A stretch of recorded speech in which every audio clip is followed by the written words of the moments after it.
Jeff Garcia. Wow. Jeff Garcia was their quarterback the last time they made the playoffs in 2007. And so Brady is the first quarterback since then that's gotten them back to the playoffs. So to me, it's not just about, who's playing at the highest level right now, winning the most games, winning their division, things like that. It's what are you doing to elevate a franchise?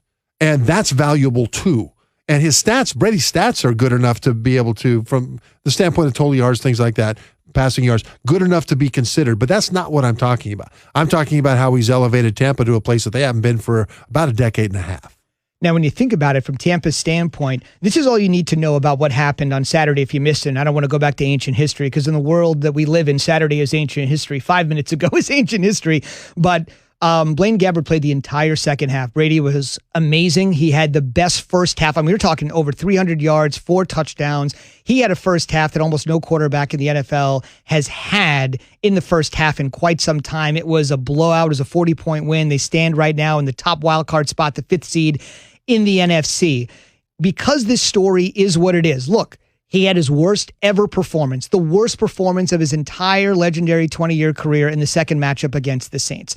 Then again, he also housed Aaron Rodgers. Then again, he also didn't remember how many downs were on the line on a Thursday night game in Chicago. But push comes to shove, no matter what, the ups, the downs, the relationship with Bruce Arians, wherever it might be, the Bucs are exactly where everybody thought they would be. A chance to be an 11-win team and firmly in the playoffs. On the other side of that pendulum, Bill Belichick and company, who we'll see tonight on ESPN, taking on the Buffalo Bills, division winners for the first time in 25 years, knocking the Pats off the AFC East throne for the first time in 11. The Pats are out of the playoffs. It's a small sample size, but these guys are inextricably linked. In the first year apart, Brady is going to the playoffs, for sure. Belichick is not, for sure. First strike goes to Tom. It goes to Tom, and you've got to think that Tom is really happy about that. He now, won't say. He's not playing for that. He's playing for himself, but part of for himself, I believe, is to show that. I mean, why else would he leave? I mean, how many years does he have left? Does he have 6 years, 7 years? Probably a few years, handful of years. Why wouldn't he stay and just bite the bullet and stay with Belichick and live with whatever caused him to leave to begin with just for a few more years? Well, he didn't want to.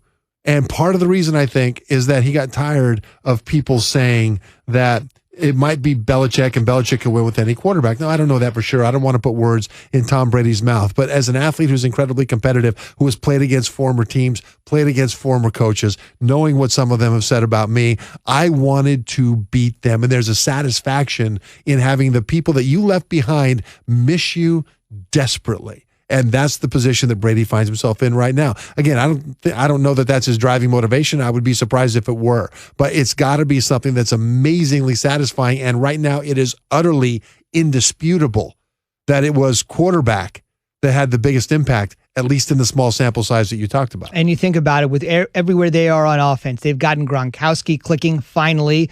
Evans has been great. Godwin had an unbelievable one-handed touchdown on Saturday. They have the number 1 rush defense in the league. The running back situation, they have to get healthy there, but they have Tom Brady clicking, and we'll wait to see indeed what happens back in the playoffs for the first time in 13 years. Everything seems to be clicking indeed at the moment. A reminder, beginning Tuesday, January 5th, Mike Greenberg begins his show Greeny. That immediately follows our show, Keyshawn, J. Will, and Zubin, right here on ESPN Radio.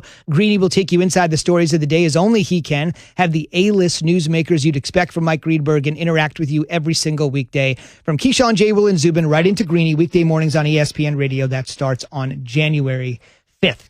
On the way, we'll ask our quarterback how a quarterback that's missing his top 4 wide receivers and 40% of his offensive line would throw the ball 53 times in a loss that could have squashed their playoff hopes. That's next on Keyshawn, J. Will, and Zubin. Aaron Rodgers, incredible yesterday. He had 4 incompletions and 4 touchdowns. 21 for 25, 4 incompletions, 4 touchdowns. You heard him sing the praises of Devontae Adams there for the season. Trev Adams, 109 catches, 1,328 yards, and 17 touchdowns. The Packers roll over the Titans on Sunday Night Football, 40-14. A Tennessee win wouldn't have gotten them the AFC South. Instead, it'll come down to Week 17 for them. The Packers, Trev, with a win, will clinch home field throughout the playoffs. They've got Chicago Sunday. Your thoughts on them? And then a very interesting question this morning on our Twitter feed.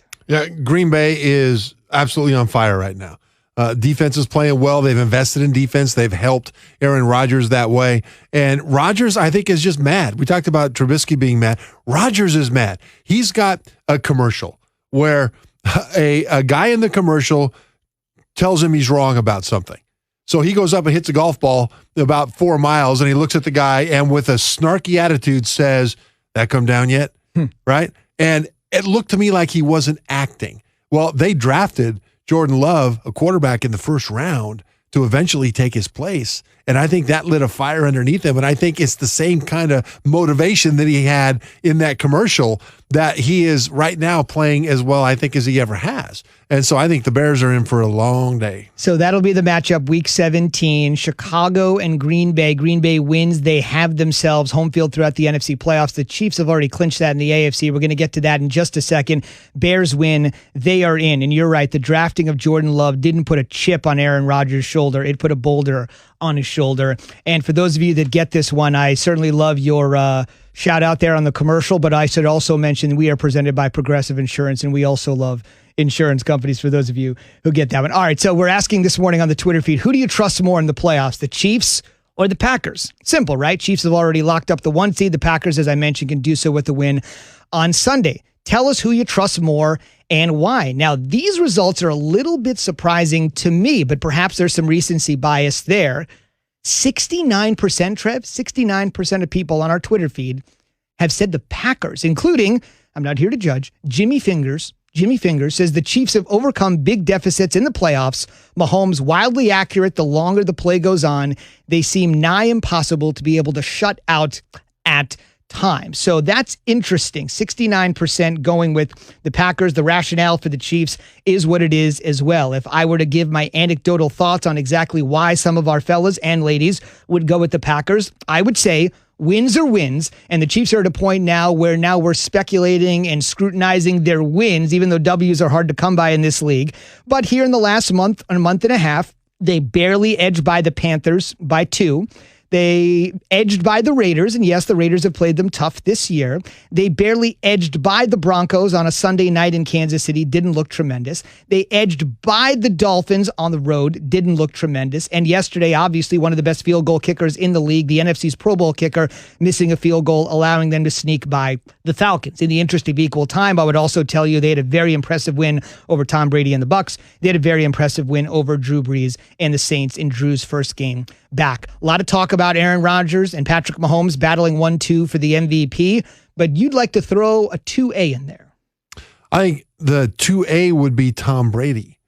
Tom Brady right now is over 4,000 yards passing. The only playoff quarterback that's ahead of him is Patrick Mahomes in terms of total passing yards. But it's not the yards that make me think that he's deserving to be in this conversation.